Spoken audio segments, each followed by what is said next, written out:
چې په ګرم اوبو اودس وکړه هیټر ته کښېنه مونځ وکړه په ګرم جانماز باندې بیا یې لاس اوچت کړه خدای امریکا تباه کړه خدای د اسلام قانون په ملک پاکستان کې نافذ کړي ته په ګرم جانماز باندې کښېنه او تعالی به خدای پاک د قرآن قانون نافذ کړي که چېرته په دې کار کېدو بیا مصطفی علیه السلام د بدر میدان ته څه دپاره وتلی زما او ستا لاسونه د حضور د لاسونو مبارکونه ډېر قیمتي دي ډېر قدرمن دي مصطفی علیه السلام ولې دعا نه کوله صحابه لاس اوچت کړئ رب ذوالجلاله مشرکین مکه په خپله سپېړه ووهه ولې داسې نه فرمیل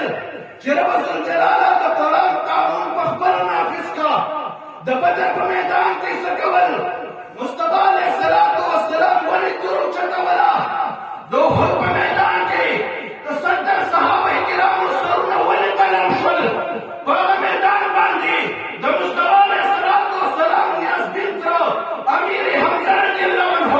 دغه بدن 19 ټوکړې ولې وګرځېده دغه شونډې کش شوې دغه پوزه کش شوه دغه غوږونه کش شو دغه سینه کش شوه هغه وسیرلی شوه هغې نه کلیجه بهر شوه هغې چکونه ولګولی شو هغې هند کې د خپلې غاړې لپاره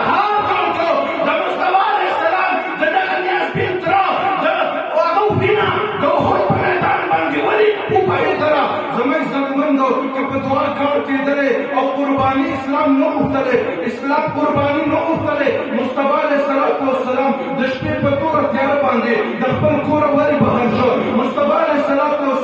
4.5 کیلومتره فاصله په خپلو نیازبینو قدمونو ولې وهله مصطفی علیه